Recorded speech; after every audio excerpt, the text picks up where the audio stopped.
Welcome, everybody, to the Competition Archery Media Podcast, where we explore all things related to competition archery.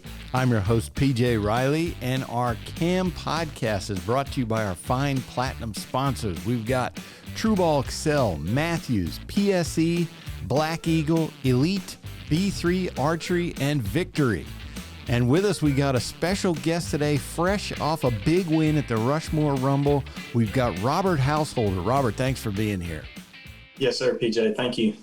So the Rushmore Rumble, this tournament out in Yankton, South Dakota, basically it's the first big indoor tournament that we've seen in probably since last year, Vegas. Or no, I guess indoor nationals. I don't know. It's a big one, and we haven't seen one in a while. Yeah, there's been a lot of shoots here recently. It's been quite some time. So we're 4 days out from you winning this tournament. Tell us how that feels. Still sinking in, really. Went to the shop a few minutes ago to do something, and then had about half a dozen people there that congratulated me, said they watched it and all that. So still trying to get used to that kind of stuff too, people coming in. Yeah. And so two-time ASA Known Pro Shooter of the Year. We've got the Hoyt Pro to kick off ASA next year. But this is your biggest indoor win, correct? It is, yes. It's really, I think, the second shoot down I've made, other than indoor nationals a few months ago. But only like my sixth indoor national tournament. So, yes, it is. Gotcha. Well, tell me about that. Nerves, anything? I mean, you're a pretty, I think a bomb could go off next to you and you wouldn't know it, but I don't know what's happening on the inside. Tell me how you're feeling when you're up there in the shoot-off. Inside, I wish y'all could feel it. It's pretty insane. Just trying to keep it all composed and everything is very hard, but heart rate goes up a lot. Palms start sweating, everything. It's tough, but you just try to manage it the best you can. Yeah. Now you're out there at the end. There's Robert Householder, Jesse Broadwater, Stefan Hansen. I mean, that's got to feel. There's, Stefan and Jesse. Jesse's been around forever, but how's that? How are you feeling when you see yourself? Okay, we're down to three, and here's these three guys, and all of you are just outstanding. It feels pretty good. I know Stefan shoots the world archery stuff, and he's been ranked #1 before and all that. He's a great shot. Been watching him for years, and Jesse's been around for a little bit, and he's been dominating for quite some time. And when I first got into archery, that's pretty much who I watched, and just tried to learn a few things here and there. But Gotcha, yeah. It was quite something to shoot with Jesse up there, just me and him. Now, refresh everyone's memory on how this tournament worked. What you shot the first day, what you shot the second day, and then how it progressed from there. So on the first day, we're going to shoot 60 arrows at a 5-spot. It does have the Vegas rings on it with the inner X. So we're going to shoot 60 arrows at that. And I think I missed 4 X's the first day. Wow. And then we turn around and shoot a regular Vegas round on the second day. And I was going good through that. I had a 29X round and then got to the 10th end and nerves got me. I hit 10-10X. So is that right? I'm glad I was able to shake them last 3 arrows in for a 900. And there were 20 some of you that shot perfect 900s. Yes, 20 of us. Yeah, it was exactly 20. Okay. And then you go into the shoot off, and it was kind of a different format than from like Vegas. As I was watching, it was like single arrow. Tell me about how that's doing. I mean, because you're just normally you could just sit there, focus, shoot your arrows, and everybody scores. But this had to feel different. So it was different and felt the same at the same time, really. The beginning of it, with all 20 of us standing up there, we all shot our normal 3 arrows at a time. And when everybody got done, we went down and the judges called arrows and everything. When we got down to, I think, 5 people left, 5 people, 5 or 6 of us, we went to 1 arrow at a time, kind of like a ASA shoot-off for the known pro guys. Right. Where they let one person shoot, they look at the target, and one person shoot, look at the target. So they kind of did it that way until all of us had got our 3 arrows off. Yeah. And was that nerve-wracking to see that process? Or I would imagine that would get you kind of out of your rhythm. Indoors more about rhythm. Right. And the rhythm really wasn't changed. It actually helped me a little bit, actually slowed down a little bit, because sometimes I'll just shoot it, I'll throw my next arrow in there and pull it back. I'll get kind of ahead of myself a little bit sometimes. So it actually let me pace myself. When we got down to like the 5 or 6 guys where we were doing one person at a time and everything. So it actually helped a little bit. And we had a little break there where me and Jesse stood to the side for maybe 1 or 2 rounds. But other than that, I mean, I don't feel like that broke any kind of rhythm at all. We just went back up there and just did our thing again.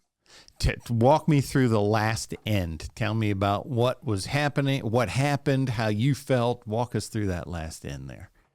So the last 2 ends, the 9th end, my first arrow when we first walked back out there was I missed the X, so it was a 9.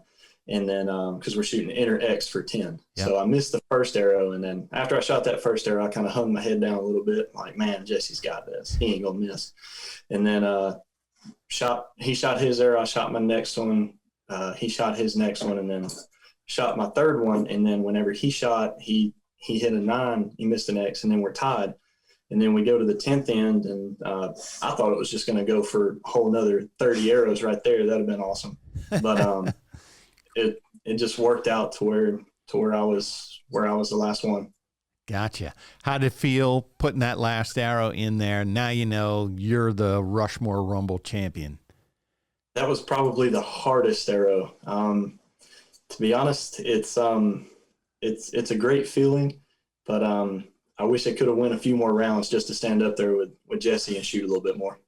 So last year at the ASA Classic, the last tournament, you needed the last arrow. I forget if it was I guess it was a 12.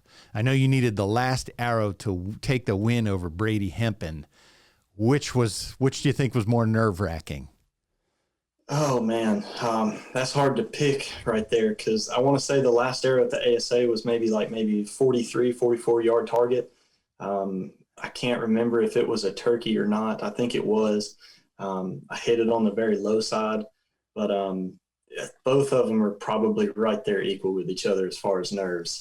When it comes down to like one shot right there to have it or to keep going, I mean, it's tough. But now, do you like that?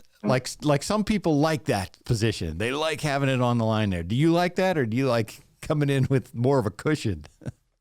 I mean, a cushion is nice, but it helps to be close like that to put pressure on yourself for maybe some future situations or something like that. So, I mean, it's good both ways, but it's a lot more adrenaline when it's a lot closer, though. Gotcha, yeah. Now, does this, we had talked before, last time we talked, I was surprised you told me that your regular practice routine, even for 3D, is just shooting indoor. You don't really shoot at 3D targets. No, I don't have a 3D target here at my house. I shoot at the shop 20 yards, either a Vegas target or a Lancaster target. Here recently, I was shooting the 5-spot Vegas ring target for the Rushmore Rumble. Yeah. That one, shooting a couple 60-arrow rounds, trying to get ready for that. But just trying to work on form and repetition and just shot after shot, trying to repeat the same thing. Do you think that helped you, that you don't really switch? I mean, obviously, when you go into then the ASA competitions, you're shooting at 3D targets, but your practice, that's what you're shooting most of. All year round, shooting those indoors, I mean, do you just see this as, okay, it's finally paying off that I shoot this thing every day? It is.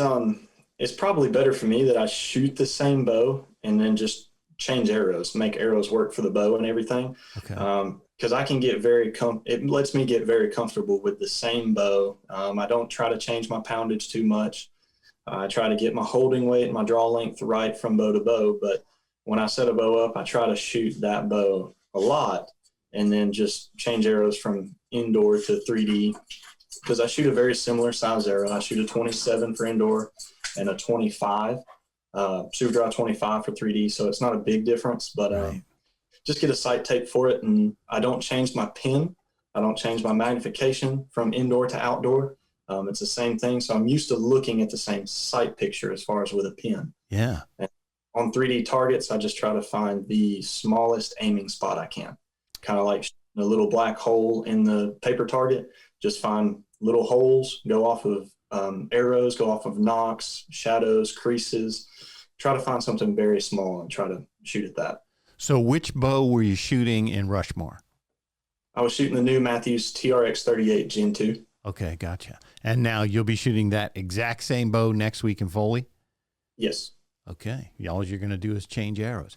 Last year, I think you were shooting the 40. Is there a reason why you switched, or tell us about that? No, just shooting the new bow. I mean, I shot in 2019, I shot the regular 38, the first one they had. Right. And I shot very well with it. And the 40, I mean, it felt very similar. So the new 38 has the new cams on it. Yeah. And it feels like both bows. It's a very smooth and forgiving, easy bow to shoot. Gotcha. So this year, Mathews came out with 75% mods in their target for let-off offerings. Are you using those, or what are you using? No, I'm using the 70Vs still. Okay. I've used those for the past 2 years to get my holding weight up close to around 20, 21 pounds. I'm holding 21 right now. So just to have everything as consistent and just feeling as close as possible to the same. I think you told me before, you're one of those guys, you like pulling hard on that back end, especially in pressure. Yes, it helps me a lot not relax too much. If I relax too much, my shoulders will drop. I get too lazy in my shot. So having the bow pull against me a good bit helps me stay in my shot a little bit more for myself. Gotcha. So now here we are. So you got the big win there at Rushmore. Now next week we're going into Foley. You're two-time defending known pro shooter of the year. I mean, that's one of the stoutest divisions out there. The list, I always say there's like a list of like 20 guys who could win any one of those at any weekend. I mean, it's a toss-up. How do you feel like pressure coming in now, two-time defending champ, or what's your mindset at this point? My mindset is just to take it one target at a time like I always have. Go out there, make sure my sight tape is exactly where I want it. Still don't have a sight tape, so I got to shoot in the next couple of days and try to find one. And then when I get to Foley, go shoot the 3D practice range on Thursday. Get there a day earlier now. We have to shoot Friday mornings instead of Friday afternoon. So we have to get there a little bit earlier to shoot the 3D practice range. But just make sure my sight tape is where I want it, and then just make sure my shots are good and just stay focused. And then just try not to let the outside stuff get to me. So you're telling me we are a week and a day away from Foley and you don't have a sight tape yet? Yeah.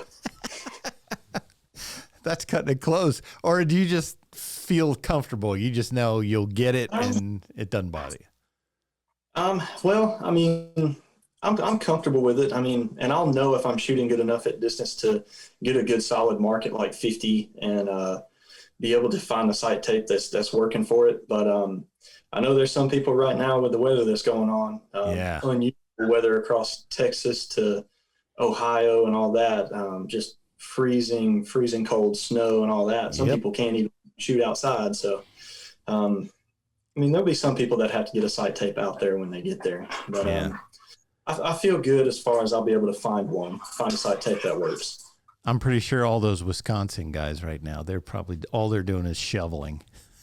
I don't know what they're doing. I'd be inside. We just got 10 inches of snow this morning. So it's it's been fun. That's 50 degrees here. Oh man, don't tell me that. You had mentioned about your sight picture. So that's one of the things I wanted to ask, because you are my inspiration in that you're one of the guys that made me feel like it was okay. You don't put your pin on the dot of when you're shooting a Vegas spot. Tell us about your sight picture and why it's comfortable for you. It's just what I've gotten used to. I do hold just below what I want to hit. If I cover it up, Sometimes the pin gets too big sometimes, but if I cover it up, I can't see it. So in my mind, if I can't see it, I can't hit it. So I use the very top part of my pin or my fiber to actually shoot off of. So I shoot just above my pin, just so I can see exactly what I want to hit. Right. I started doing that, and I was just like, man, this just feels so much more comfortable. But I would always, you always hear, if you can't hold on it, then you have target panic. And I thought, well, I feel comfortable. I don't feel like I'm doing, it just feels nice. You don't have to call it target panic. You can just call it, that's your style of shooting. Get used to it, get comfortable with it. Because if it's not comfortable, you don't want to do it. Yeah. And then if it's not comfortable, then you can, I guess, call it target panic. But you want to do something that feels comfortable. Now, when you switch to 3D, and what do you do there? If you can see a hole or a knock or something, what are you doing there? I'm usually holding just below it. Okay. Depending on the further the target gets, it feels like I'm holding lower. Right. But I've gotten used to how close I need to get my pin to where I want it. So it just depends. Sometimes I've shot a lot more uppers the past couple of years because I hold low below my. So if I hold on an upper, my pin is in the 10 ring. Right.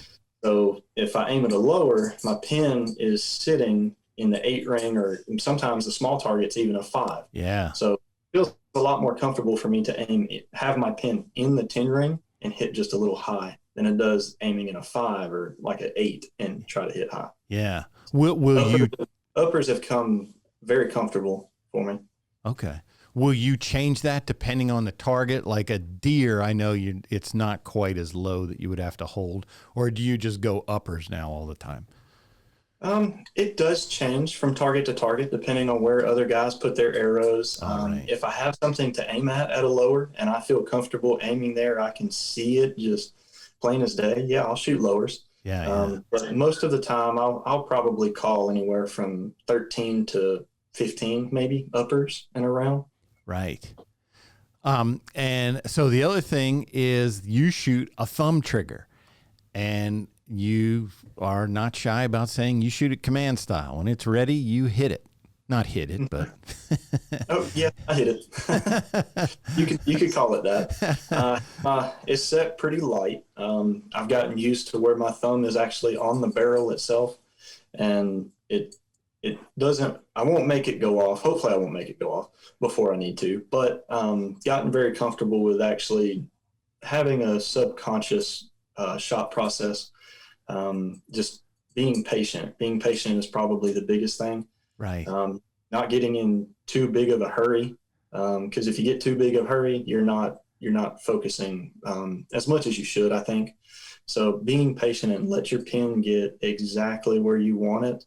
I shoot 12 ounces up front and 29 in the back, so I've got a little bit of weight on there to try to slow down my pin and my bow movement itself, so my pin's not like fluttering all over the place. Yeah. But my bow is moving really slow, so I can kind of be patient and wait till it gets right where I want it, or at least close. It seems like one of the trends lately seems to be when you guys with the thumb buttons and who shoot them like that, when you guys get on, Kyle Douglas is another one who shoots that style. You guys are pretty hard to beat. Yeah, I know. Jimmy Lutz does the same thing. Jimmy too. Lutz, yeah. He's a great shot. So, it's something to where like when it feels comfortable, it feels comfortable. But I mean, I'm in awe of sometimes people shooting the hinge releases and how they can shoot so accurate, because I try to do that. I practice with a hinge sometimes to try to help myself focus a little bit more, but they do it shot after shot after shot, and they can kill it. And if I tried to do that, it wouldn't be as good. It's probably why I don't shoot it, because my shot timing isn't where I want it. Sometimes I'll hold real still for like 3 seconds. Sometimes I'll hold real still for 6 or 7. Okay. So just inconsistent for me, but I feel more comfortable with the thumb button myself. Is it just something in your brain that says when the pin is sitting there that just tells you, okay, now? Yes, and I try to get it in the same spot. I try not to get it just close. I try to let it just get where it needs to be. So it's something that changes on 3D targets, because depending on if they have it facing left to right or right to left, the 12 rings are facing in a different direction, because they're like, I want to say like 8 to 2 at a diagonal angle pretty much. So depending on what way they have the target facing, it might feel a little different. But then again, I just try to find the smallest spot. I try not to focus on anything else. It's just the smallest spot, and that's the only thing that matters. All right, 2 questions. First off, what is your pin size? 10 thousandths blue. Okay. 10 thousandths. All right, so we're going small. And your scope, your lens magnification, what's that? 6 power. 6 power. Okay. So 20 yards, you can see pretty. You can, and especially with that 10,000, you can really get fine detail. Yes, yeah, I can see the X pretty well. Mm-hmm. The thumb button you shoot, I forget which one that you shoot. I shoot the True Ball Goat. True Ball Goat, okay. And you said you set that trigger pretty light. When you shoot a hinge, is that the one you shoot? You just convert it over to the hinge release? Yes, I have a couple goats. I have one more set up on thumb button, just in case anything were to happen. I have a good backup set really close to the same way. And I have a one set up for hinge. So when I want to grab it, I can, and just practice and make myself slow down or pay attention just a little bit more.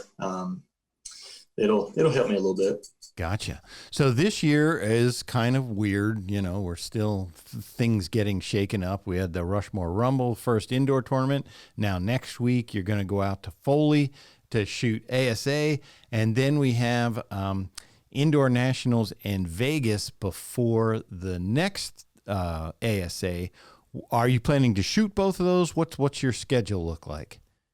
Yeah, I'm gonna plan on shooting them. I'm gonna try to plan on shooting several things this year. Indoor nationals a couple weeks after Foley. Try to shoot all the ASAs. Gonna go to Vegas in April. Hopefully they'll still have that and nothing will happen. And then let's see. I want to say there was another one, but I can't remember off the top of my head. You gonna do Reading? Probably not. Okay. That wasn't on my list at the moment, just with everything going on right now. But gotcha. Or OPA, if they have that. I haven't heard anything about OPA. Maybe. We'll just have to see when that time comes. Yeah. Any I'll ask this one, and maybe Kyle edit it out depending on your answer. USA Archery, any of that stuff, 50 meter? Gator Cup has been on my mind, just because it's a little closer to home than most, but Gator Cup might be a possibility. Just have to make sure they're going to have it when they're going to have it, and make sure the schedule is good and everything. Yeah. What's your goals? I mean, I would have to imagine Vegas is on your list, but what's out there yet that you want to do in archery? Vegas is at the top, but I mean that's going to be something I'll have to be patient about and just shoot and try not to look too far ahead. Gotcha. The next thing we got is Foley, but that's kind of what my mind is set on right now. But we'll have to swap from 3D back to indoor for indoor nationals, then back to 3D, and then back to indoor. So it'll be a little different this year, just because usually Vegas is before all the 3D stuff starts. Right.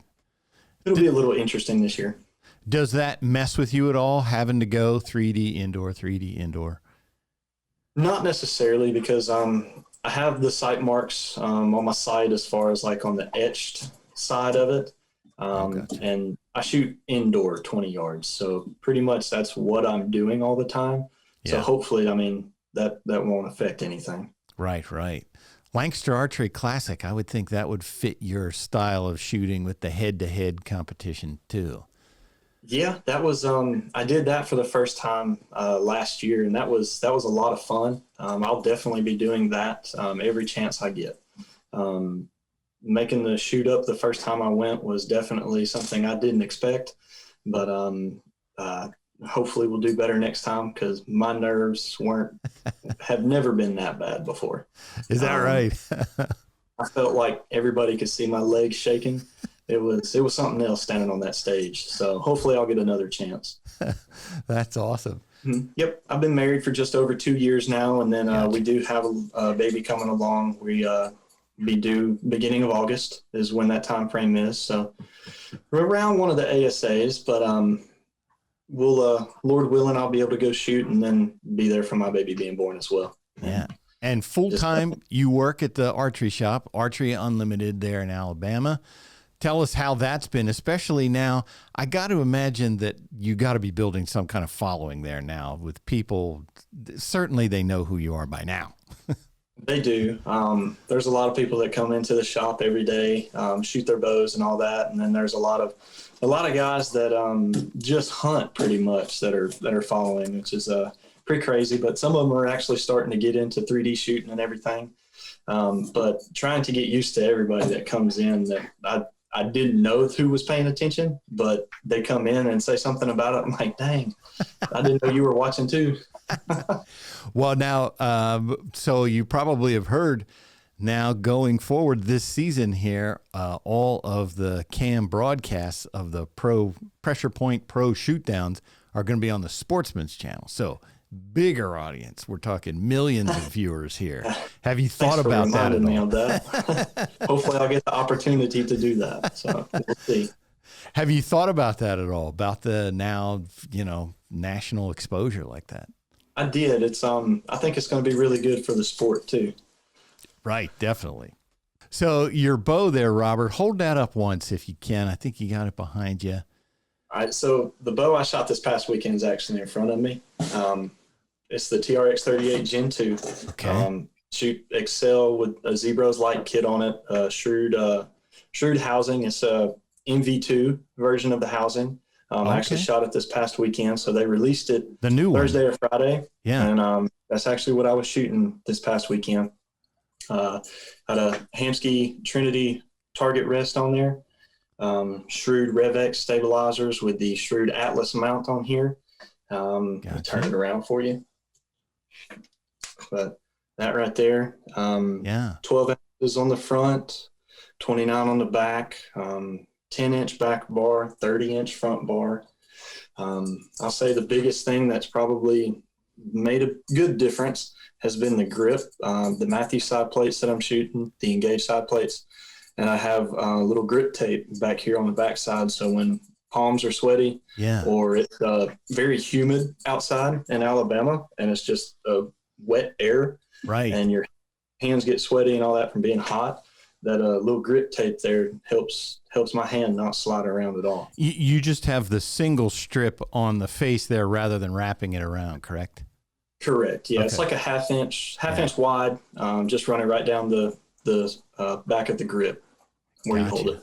Yeah. And for your arrows for 3D, well, indoor first, you said you're shooting the 27s, Eastons, I'm imagining. I do. The Easton Super Drive 27s. They're 200 grain point, 28 inches long. I have the Tac Vane driver 3.75s on the indoor arrow. And for 3D, I'll shoot the Super Drive 25 with Tac Vane's the driver 2.75 with a Easton 3D Super Knock. Yeah. 125 grain point, cut 26 inches. Only shooting 64 pounds, holding 21.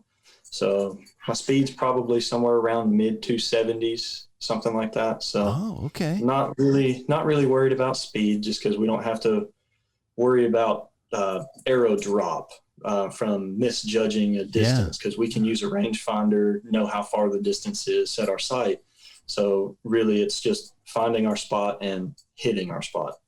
And so you feel comfortable, obviously, like let's say you're shooting the max distance 50-yard target. If your bow were a little faster, you could have a little bit of mistakes in there, with the faster arrow speed, but you're not worried about that. You're not going to make that mistake. Not anymore.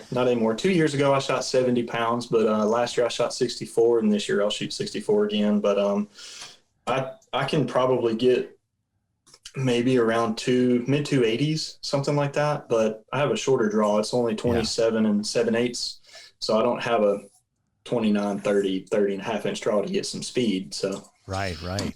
Not too worried about speed too much. Gotcha. On the ASA circuit, do you have a favorite venue? Is one of those, you like more than others? I don't know.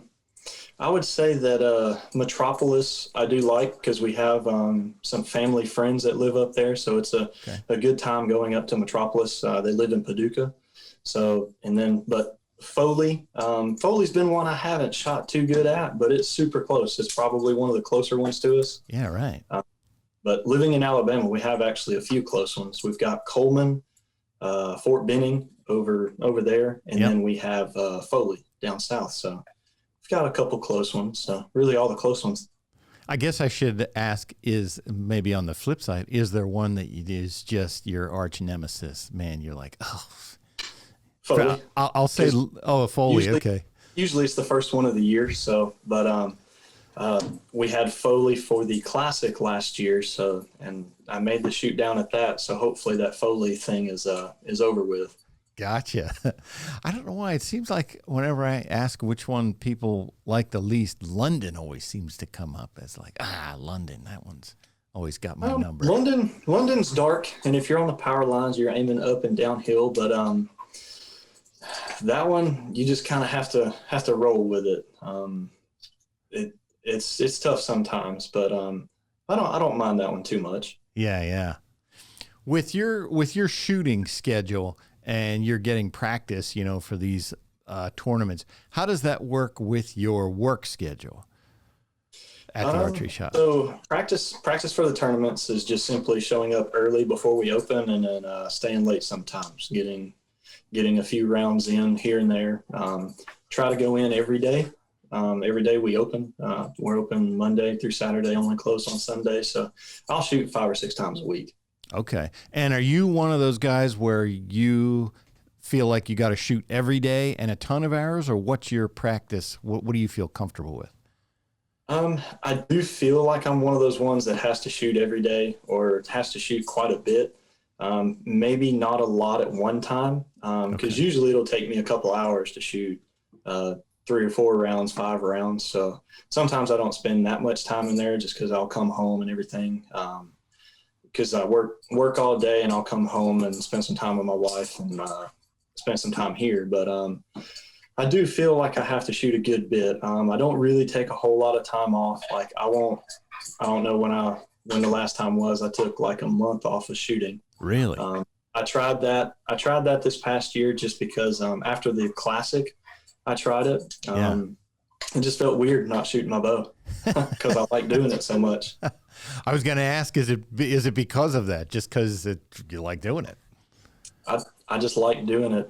Something about pulling it back and focusing on your shot makes me forget about just everything else going on. Sometimes the hardest part is staying focused, but just shooting over and over is something I like to do. Yeah. Now the Mathews bows, that's who you're shooting for. What is it about them that you like that fits your shooting style? Just the way they hold and the way they feel.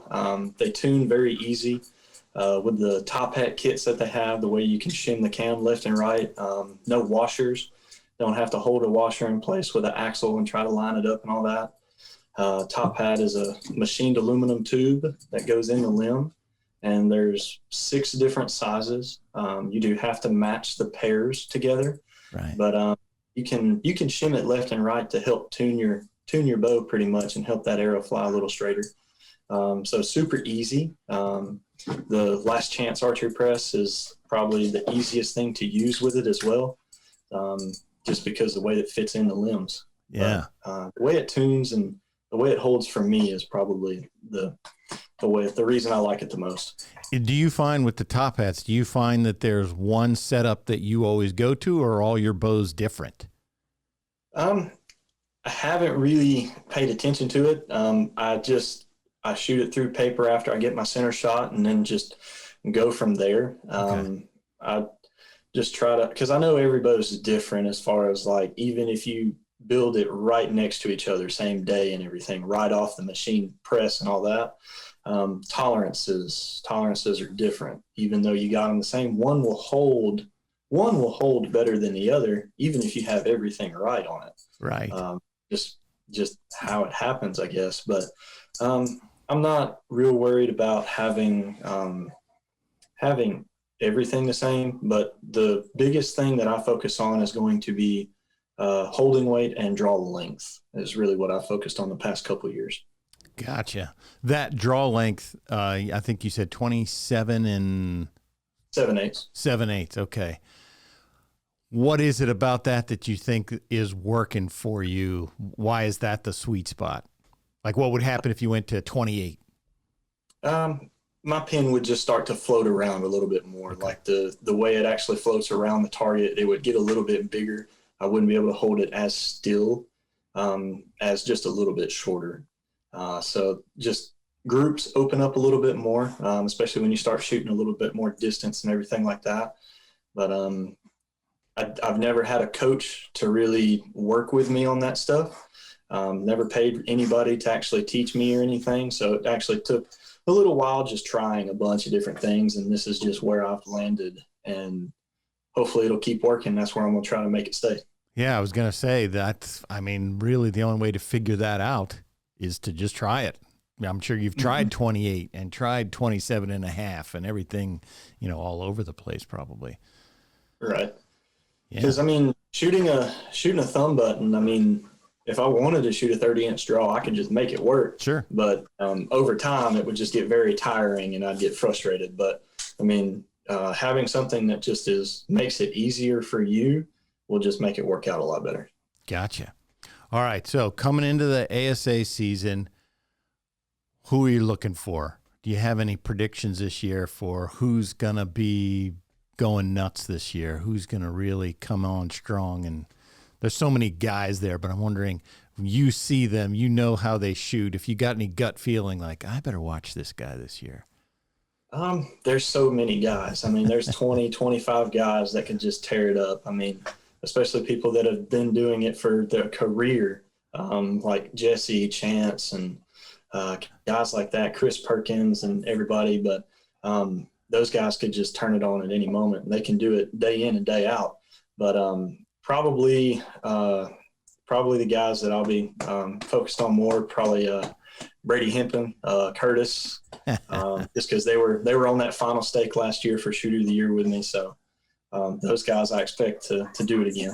Yeah, it was interesting. Of the finalists I can't remember if it was Coleman or the Classic. It must have been Coleman. It was Jace Bowles, Curtis, Brady, you, and Ballingy. Yeah. Mm-hmm. And it was like, I mean, you were the old man of the group, and yet you're only, what, 24, yeah. 25? I'm 27. 27, okay. I'll be 28 in June. Gotcha, yeah. Yeah, there's some, like you said, there's some guys who've been around for a while who could catch fire anytime, but then there's these young guys coming up behind. Yeah, I mean, it's something else. I mean, I think archery is in a good place right now as far as young people coming into it. So I don't think they're going anywhere anytime soon. Gotcha. It's fun to shoot with them too. I've made some good friends shooting a bow. Yeah, they all seem like good people. I mean, everybody we see out there seems like good people. That's not an issue. But I have to ask, I don't want to step in the mud or anything, but there's always the known pro, unknown game out there. You've obviously chosen the known game. We like to see them all. I personally, unknown, known, I don't care. I like to see both of them in there. But for the known game, how come that's the one you picked? That's the one I picked just because when I was first getting into archery and everything like that, I would shoot the tournaments. I'd shoot the unknown distance. The 30-yard class when I first got into it, and I could judge then. And then we got to 40, it got a little harder. But once we got to 50, I would just be off by a couple of yards on several shots. And I don't have targets. I don't spend a whole lot of time judging. I'm inside almost all day, every day. So working in the shop. So I don't have a whole lot of time to go out and judge. So Gotcha. just using a rangefinder and having that opportunity, and glad to have that class that we can use a rangefinder. So knowing what it takes for you to do what you do, what do you think when you look over at a Levi, Dan, who are, making some of those shots and they don't know how far it is? It's amazing. It's definitely fun to watch, because if I stood up there, I'd probably miss 3 out of 6 shots. So it's pretty awesome to see them actually like judge a target down to like half a yard or yard and get it. And it could be 49.5 yards, and that's what they're going to put it, and they'll drill it too. So they're amazing to watch. It's definitely something else. We were doing a photo shoot with Levi once out at his house, and he and Samantha were both shooting, and they were kind of doing their thing. And Samantha, I'll never forget that Samantha judged a yard, and Levi was like, "No, that's a half yard farther than that." And I was like, first off, I don't know that would matter for me in shooting it, but let alone being able to tell that difference. Yeah. I mean, for someone to say it's like half a yard, I'm like, well, I mean, I'm like 3 yards off. So yeah, right. It's definitely something else. That's a good they definitely have an extra talent to be able to do that. If I'm within a half yard, I'm high-fiving myself. I'm thinking, yeah, I got it. Yeah, I'll do that maybe like twice for a 20 target course. So doesn't happen very often for me. Perfect. Well, all right, Robert, was there anything we didn't talk about that you wanted to talk about? Any subject we didn't hit on there? We hit a good time. Not really. Not too much. I just want to give a shout out to my wife and just thank her for always being here and being so supportive, and just being there by my side, and looking forward to this next chapter in life that we have coming with a baby. So. Absolutely. She was there at the Classic, as I recall, on your last target. Mm-hmm. Yeah, she was. So having her there and supporting me, and having some of my family there, like my parents, and sometimes her parents actually come out too. So it's a good family atmosphere as well. Yeah. Even from competitor to competitor, it's friendly. It's a family feeling. We're always willing to help each other and all that, even though it's a competition and stuff. I always want everybody to do good, because I don't want it to just be given or anything like that. So just very blessed and very fortunate that God has given us this opportunity, and we're just going to keep faith and just roll with it and see what happens. All right, folks, that is another episode of the Competition Archery Media Podcast. Robert Householder, congrats on Rushmore Rumble.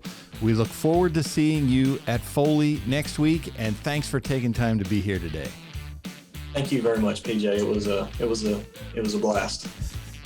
All right. Again, folks, Competition Archery Media Podcast, you can find that on all the platforms where you find your favorite podcasts. Thanks for being with us.